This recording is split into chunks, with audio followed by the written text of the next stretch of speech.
लो ये चालू करो आराम से।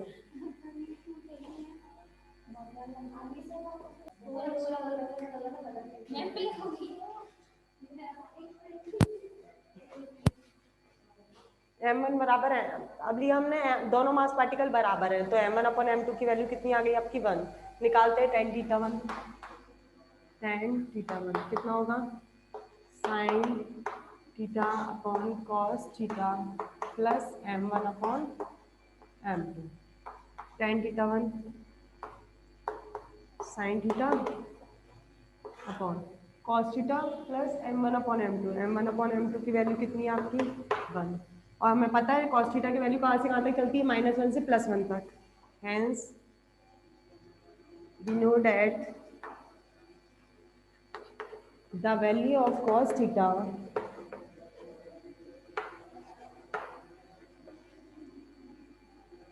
lies between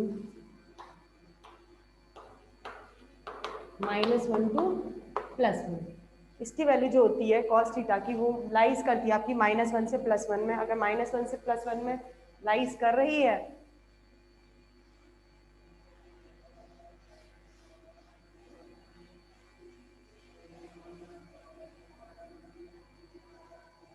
tan थीटा 1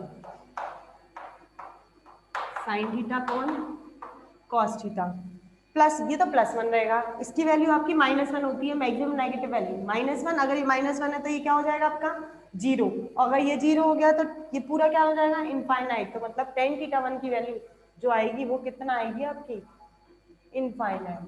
और tan थीटा की वैल्यू अगर ये इनफाइनाइट है तो थीटा 1 इनफाइनाइट कहाँ पर होता है, tan की वैल्यू इनफाइनाइट कहाँ पर होती है π/2 पे 90 पर।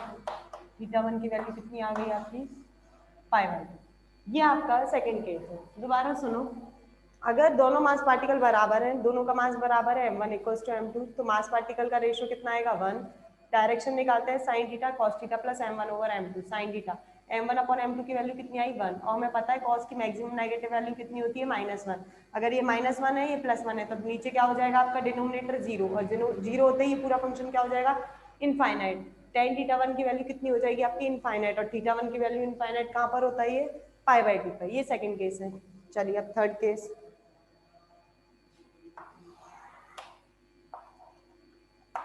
केस हाँ, पहला केस किया हमने m1 is greater than m2, दूसरा केस किया m1 इक्वल्स टू m2। अब तीसरा करते हैं हम m1 जब लेस देन m2 है, मतलब पहला पार्टिकल क्या तो वेट कम है और दूसरे पार्टिकल का वेट आपका ज्यादा है। अगर सेकंड केस ऐसा है तो चलो फिर दोबारा निकालते हैं m1 लेस देन m2। तो m1 अपॉन m2 कितना है लेस देन 1। अगर ये लेस देन 1 है तो आपको tan थीटा निकालना है। tan थीटा 1 क्या होगा sin theta upon cos theta plus m1 upon m2। Screenshot लो।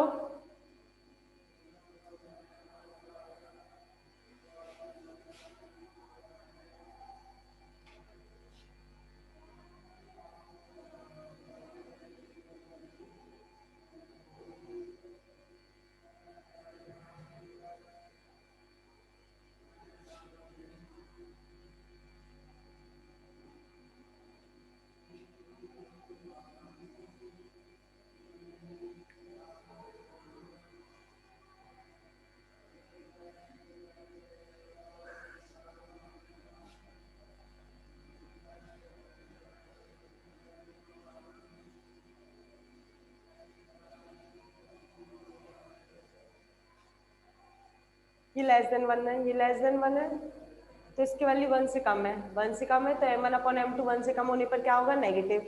और cos थीटा तो रहता ही मैक्सिमम नेगेटिव वैल्यू उसकी -1 है, तो ये दोनों वैल्यूज कैसी आएंगी आपकी नेगेटिव। तो मतलब tan थीटा 1 की वैल्यू जो आनी है tan थीटा 1 कैसा आना है वो आपका नेगेटिव आना है। इसका मान वैल्यू नेगेटिव आनी है तो थीटा की वैल्यू कहाँ से कहाँ तक लाई करेगी 0 से। tan थीटा की वैल्यू नेगेटिव है, नेगेटिव कहाँ से कहाँ तक होती है 0 से 0 टू पाई। थीटा 1 की वैल्यू कहाँ से कहाँ तक लाइज करेगी आपकी 0 टू पाई के अंदर। ये आपके तीनों केस कंप्लीट हो चुके हैं। पहला केस करा m1 मास पार्टिकल फर्स्ट भारी है और हैवी है, और m2 पार्टिकल लाइट पार्टिकल है। दूसरा करा हमने अगर दोनों मास पार्टिकल्स बराबर हैं। तीसरा करा हमने अगर पहला वाला आपका लाइट है और दूसरा वाला भारी है तो इनके बीच का एंगल कितना रहेगा, थीटा से लेकर पाई तक रहेगा।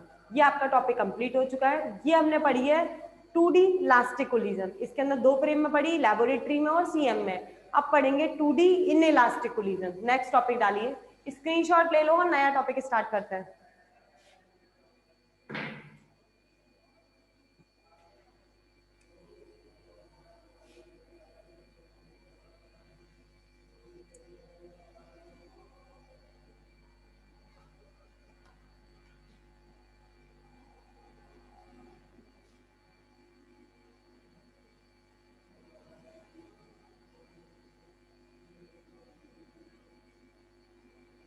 नया टॉपिक स्टार्ट करना है। देखो, आपने सबसे पहले कोलिजन टॉपिक स्टार्ट किया था। कोलिजन टॉपिक के अंदर हमने 1D कोलिजन इलास्टिक भी पढ़ा था और 1D कोलिजन इन इलास्टिक भी पढ़ा था। इलास्टिक वाला तो आपने 11th क्लास में पढ़ लिया था, वही वाला था। फिर इन इलास्टिक मैंने पढ़ाया था यहाँ पर। फिर हमने पढ़ा उसके बाद 2D कोलिजन। 2D कोलिजन को फिर दोबारा हमने इलास्टिक और इन इलास्टिक 2 में पढ़ा। पहले इलास्टिक वाला आज टॉपिक कंप्लीट हो चुका है। अब जो स्टार्ट करना है वो मुझे इन इलास्टिक कोलिजन करना है। इलास्टिक कोलिजन को हमने 2 फ्रेम में पढ़ा, लैबोरेटरी में और सीएम में। ऐसे ही हमने 1D कोलिजन जब पढ़ा था उसके अंदर भी इलास्टिक कोलिजन को 2 फ्रेम में पढ़ा था, लैबोरेटरी और सीएम फ्रेम में। फिर इन इलास्टिक को 2 में पढ़ा, लैबोरेटरी और सीएम में। फिर हमने 2D इलास्टिक कोलिजन पढ़ा, इसको भी 2 फ्रेम में पढ़ा, लैबोरेटरी फ्रेम में और सीएम फ्रेम में। अब लास्ट जो पढ़ा रही हूँ वो मैं पढ़ा रही हूँ 2D in elastic collision. Topic डालिए।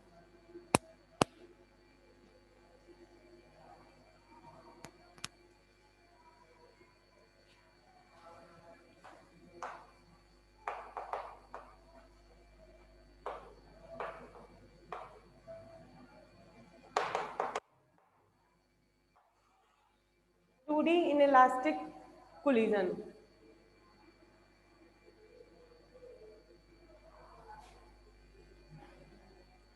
पढ़ना वही है, 2 मास पार्टिकल होंगे और दोनों डिफरेंट डिफरेंट डायरेक्शन में जाएंगे। वही पढ़ा रही हूँ, डायग्राम बना रही हूँ पहले मैं इसका। ये मास पार्टिकल है जिसका मास m1 है, ये दूसरा मास पार्टिकल है जिसका मास m2 है, जिसकी वेलोसिटी u1 है और इसकी वेलोसिटी u2 है, और ये स्टेशनरी पार्टिकल मानना है जिसकी वेलोसिटी क्या है आपकी 0 है। अब आगे चलो, ये तो कंडीशन हो गई आपकी बिफोर कोलिजन की।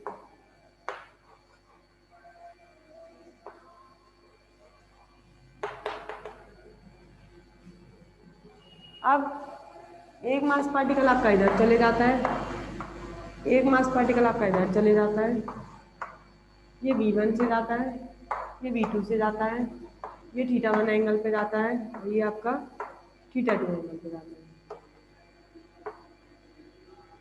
ये मास पार्टिकल m1 है और ये मास पार्टिकल आपका जो आपने वहां पर बनाया था, same diagram as it is है।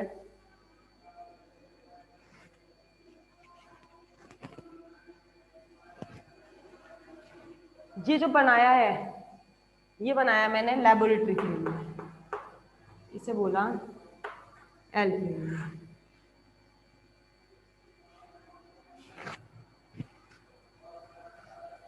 देखो इसमें होता क्या है इन इलास्टिक कोलिजन के अंदर, इसके अंदर क्या होता है, एक यूरेनियम होता है। यूरेनियम को हम, यूरेनियम नाम सुना होगा, यूरेनियम को ब्रेक करते हैं। ब्रेक करने पर यूरेनियम की एनर्जी इतनी ज्यादा होती है। यूरेनियम जैसे यूरेनियम है, यूरेनियम को आपने 2 पार्ट्स में डिवाइड किया, यूरेनियम 2 पार्ट्स में टूटा तो हर पार्ट की जो एनर्जी होती है वो किसमें होती है, मेगा इलेक्ट्रॉन वोल्ट में। मेगा इलेक्ट्रॉन वोल्ट में जो एनर्जी है वो इतनी ज्यादा होती है कि हम इसकी एनर्जी को नाप नहीं पाते। तो हम क्या करते हैं, ये एक वही यूरेनियम का पार्टिकल है मेगा इलेक्ट्रॉन वोल्ट जिसकी एनर्जी है। अब मुझे इसकी एनर्जी को क्या करना है, स्लो करना है, मतलब इसकी काइनेटिक एनर्जी इतनी ज्यादा है कि हम इसको मेजर नहीं कर पाते। तो मुझे क्या करना है, इसकी एनर्जी को स्लो करना है, काइनेटिक एनर्जी धीरे करनी है। धीरे करने के लिए मैं क्या करती हूँ, एक ऐसा पार्टिकल, स्टेशनरी पार्टिकल लेती हूँ जो इससे पास होता है, और ये स्टेशनरी जो पार्टिकल है वो क्या करता है, इसकी वेलोसिटी को कम करता है।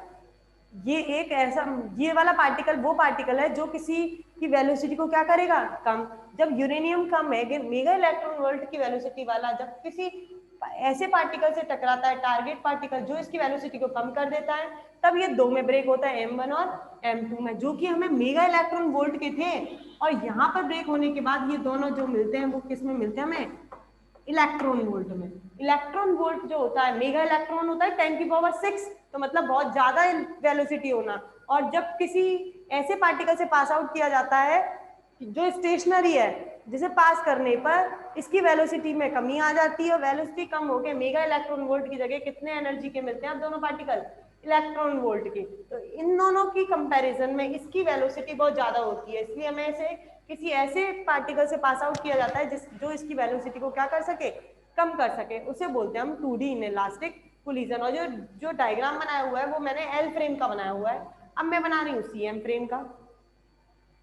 यहाँ पर आ जाओ, CM फ्रेम का बना रही हूँ।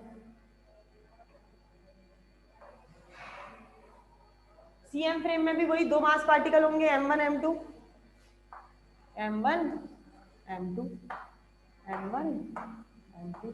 वेलोसिटी डैश में हो जाएंगी, U1 डैश U2 डैश, ये दोनों वेलोसिटी हो गई। और CM फ्रेम के अंदर जो मास, ये सेंटर ऑफ मास हो गया दोनों का, तो ये पार्टिकल तो इधर आएगा और ये पार्टिकल कहाँ आएगा, इधर आएगा। ये दोनों अपोजिट डायरेक्शन में आते हैं, सेंटर ऑफ मास के पास आए, ये तो बिफोर कोलिजन हो गया।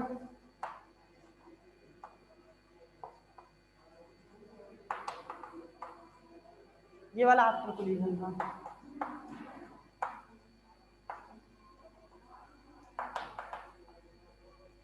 आने के बाद ये दोनों क्या करते हैं, फिर दोबारा डिफरेंट डायरेक्शन में जाएंगे, ये यूं चले जाते हैं। एक पार्टिकल तो ये रहा और एक पार्टिकल आपका कैसे जाता है, ऐसे। एक पार्टिकल इधर आता है और एक पार्टिकल आपका इधर जाता है। ये दोनों मास पार्टिकल जाते हैं किसी ना किसी एंगल पे जाते हैं, ये θ1 पे जाता है, ये आपका θ2 पे जाता है। ये M1 है, ये M2 है। ये वेलोसिटी V1 डैश से जाता है, ये वेलोसिटी V2 डैश, लेकिन दोनों किस में मूव कर रहे हैं, अपोजिट डायरेक्शन में, क्योंकि अपोजिट डायरेक्शन में आए, टकराए और अपोजिट डायरेक्शन में एक दूसरे से मूव कर गए। और ये किस फ्रेम के अंदर मूव करते हैं, ये centre of mass frame. Screenshot ले लीजिए दोनों का, ये लैबोरेटरी फ्रेम का डायग्राम है, ये CM फ्रेम का डायग्राम है, स्क्रीनशॉट लीजिए। चलो बाकी कल करेंगे, आज का टाइम हो चुका है, बाकी कल करवाऊंगी।